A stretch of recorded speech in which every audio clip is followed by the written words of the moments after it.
మానవుడి జన్మకి ఆగామి, సంచిత, ప్రారబ్ధాలు అని మూడు ఉన్నాయి.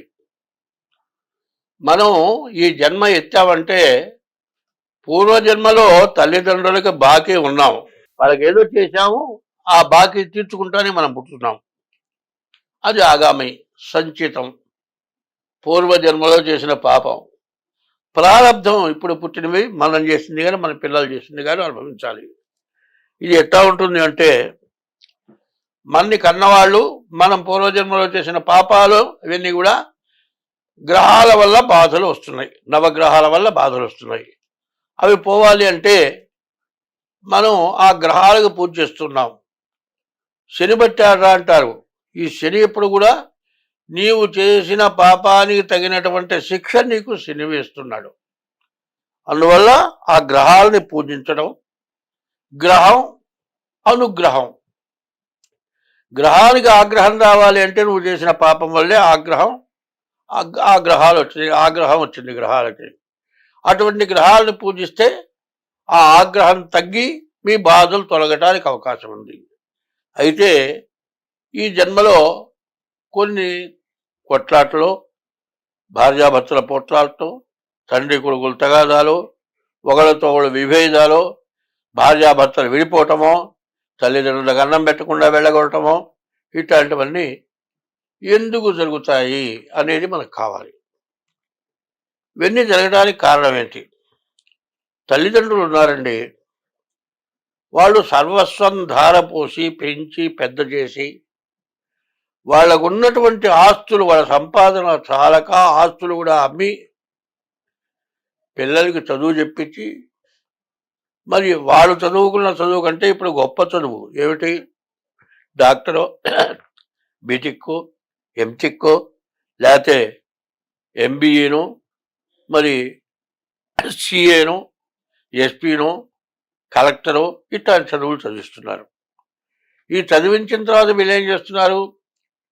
ఏ ఊళ్ళో వాళ్ళు ఆ ఊళ్ళో ఉద్యోగం చేయట్లా. విదేశాలకు, మన ఇండియాలోని ఏ రాష్ట్రాలకు, లేకపోతే అమెరికాను, రష్యాను, ఇంకో దేశానికి పోయి ఉద్యోగం చేస్తున్నారు. ఇంత చేసి తల్లిదండ్రులు పెంచి పెద్ద చేసి పెళ్లి చేసి ఉద్యోగం వచ్చి ఇవన్నీ ఎందుకు చేస్తున్నారు? మొత్తం సర్వస్వం కోల్పోయి ఏమీ లేకుండా, రేపోని రోజుకి ఏమీ మిగలకుండా తల్లిదండ్రులు ఇంత చేసి పెద్ద చేసి అన్నీ చేసి పెళ్లి చేసి ఏం ఆశిస్తారు? ఒక చెట్టు వేస్తున్నామండి, ఒక మామిడి చెట్టు వేస్తున్నాం. మామిడి చెట్టు ఎందుకు వేస్తాం? ఆ చెట్టు కాయలు కాస్తాయి. ఆ కాయలు తినటానికే కదా. నారేంద్ర చెట్టు వేసావు, తినటానికే కదా. ఇట్లా సపోటా కాయ, ఇట్లాంటి కాయల చెట్లు దుడ్లో వేసుకుంటున్నాం. ఎందుకు వేస్తావు? ఊరికినే పెరగటం కోసం వేయట్లేదుగా, తినటం కోసం వస్తున్నాం. అదేవిధంగా తల్లిదండ్రులు పిల్లల మీద ఆశ పెట్టుకొని పెంచి పెద్ద చేసి ఉద్యోగాలు ఇప్పించారు. వాళ్ళు ఏం చేస్తున్నారు? విదేశాలకు వెళ్ళిపోతున్నారు, లేకపోతే ఇతర రాష్ట్రాలకు వెళ్ళిపోతున్నారు. పోనీ వెళ్ళేవాడు భార్యను తీసుకోకుండా వెళ్ళొచ్చుగా. తల్లిదండ్రులు మాత్రము ఎక్కడైతే పుట్టారో ఆ ఊళ్ళో వదిలిపెట్టేసి భార్యను తీసుకెళ్తాడు. ఏం భార్యను కూడా తల్లిదండ్రుల దగ్గర వదిలిపెట్టి వెళితే నీ ఉద్యోగం చేసి సంపాదించి ఇంటికి వచ్చి భార్యను 6 నెలలకో 3 నెలలకో సంవత్సరానికో భార్యను చూస్తూ తల్లిదండ్రులను చూస్తూ తల్లిదండ్రులకు కావాల్సినవి ఇస్తూ ఉంటే ఏ ఇబ్బంది లేదుగా. నీకు తర్వాత వచ్చిన భార్య మాత్రం నీకు కావాలి. మరి నిన్ను పెంచి పెద్ద చేసిన తల్లిదండ్రులు నువ్వు వదులుతున్నావు. వాళ్ళు ఏం చేస్తున్నారు? వాళ్ళు కడుపులో బాధపడుతున్నారు. కొంతమంది అయితే ఏ తల్లి కూడా దాదాపు కొడుకుని తిట్టలు.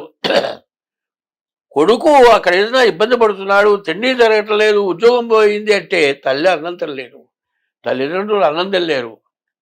కానీ కొడుకులు ఏం చేస్తున్నారు? తల్లిదండ్రులు తిన్నారా, ఉన్నారా, బతుకున్నారా, రోగం వచ్చిందా, బాగున్నారా, మంచం పట్టారా, ఇవన్నీ వారు ఆలోచించట్లే. కొంతమంది అసలు మొహమే చుట్టలేదు. కొంతమంది ఏం చేస్తున్నారు? వృద్ధాశ్రమాలకు పంపిస్తున్నారు.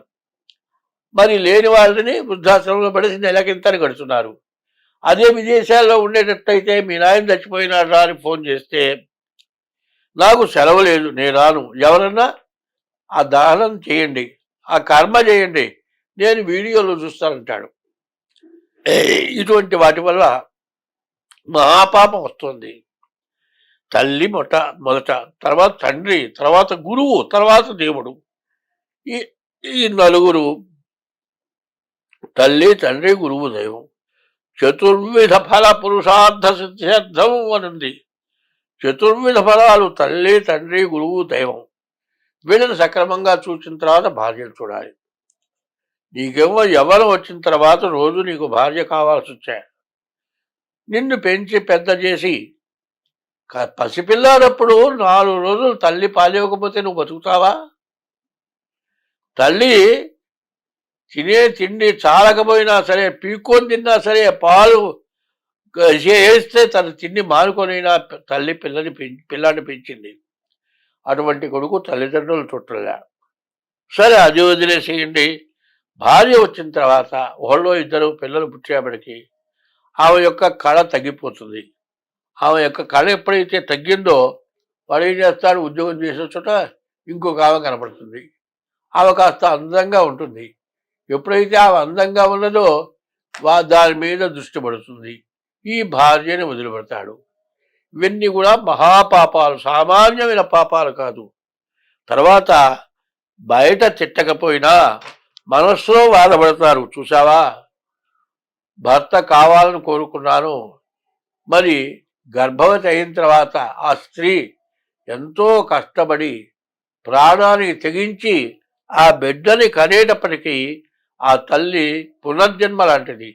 అంత కష్టపడి నీ కోసం, నీ వంశం కోసం, నీకు పిల్లల్ని కన్నటువంటి భార్యని హింసపెట్టి ఇంకో దాంతో పోతున్నావు. జన్మనిచ్చిన తల్లిదండ్రుల్ని హింసపెట్టి నీ ఇష్టం వచ్చినట్లు బతుకుతున్నావు. కానీ చూడండి, గద్దలు ఉన్నాయి, కాకులు ఉన్నాయి, రామచిలకలు ఉన్నాయి. అవన్నీ ఏం చేస్తున్నాయి?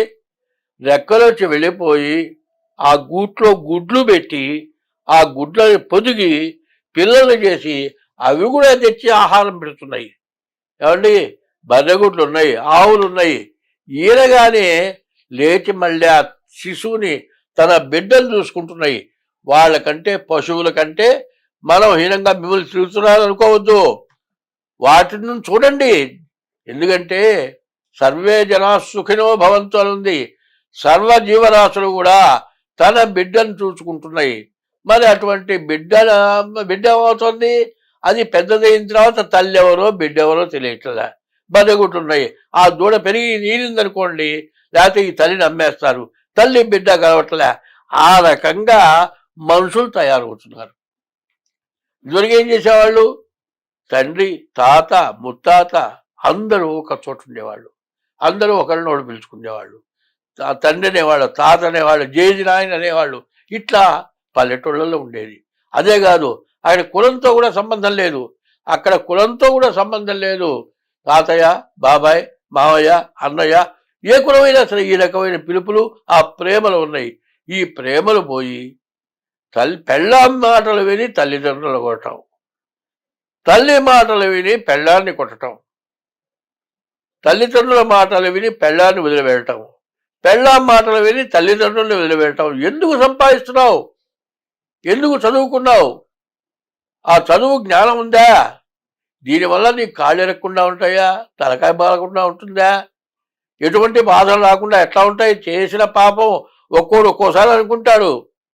వెన్ను విరిగిపోయి లేచి కూర్చుండే పని లేకుండా మంచాల్లో ఉన్నవాడు నాకు తెలిసిన వాడున్నాడు.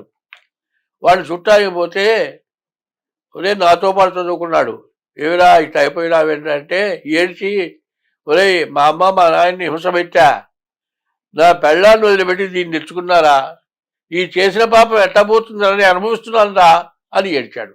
అప్పుడు చేసేటప్పుడు నీకు పాపం తెలియలేదా? ఇట్లాంటి పాపాల వల్ల కాళ్ళు ఎరగటమో, చేతులు ఎరగటమో, మరి ఉద్యోగాల దగ్గర బాధలు పట్టమో, ఇట్లాంటివన్నీ నువ్వు చేసుకున్న కర్మ కొంత ఇక్కడే అనుభవించాల్సి వస్తుంది.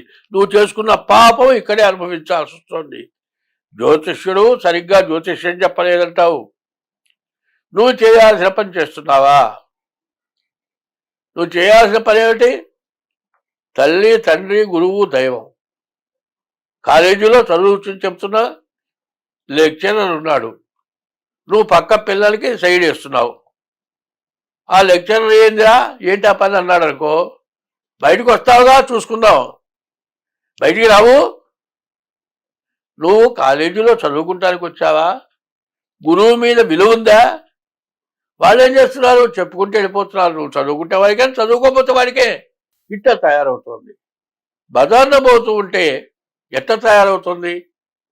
కొంతమంది ఒకడున్నాడు నా ఉద్దేశం, ఇవన్నీ నేను కళ్ళతో చూశాను కాబట్టి చెబుతున్నా. రోజుకో దాన్ని వేసుకుని తిరిగేవాడు. బాగా పెద్దవాళ్ళు అయిన తర్వాత పెళ్ళి అయిన తర్వాత బజార్లో కనపడ్డాడు. ఒక అమ్మాయిని అమ్మాయి పెట్టుకున్నాడు, ఈరా మా పోలేరా ఇంకా బుద్ధి, అరే కళ్ళమండీళ్ళు పెట్టుకున్నాడు, ఏంట్రా అంటే మా చెల్లెలరా అన్నాడు. ఎందుకంటే పరాయి స్త్రీతో నీ ఇష్టం వచ్చినట్టు తిరిగినప్పుడు తర్వాత నువ్వు చెల్లెలతో వచ్చినప్పుడు అట్టగే తిరిగేవేమో అనుకుంటాం.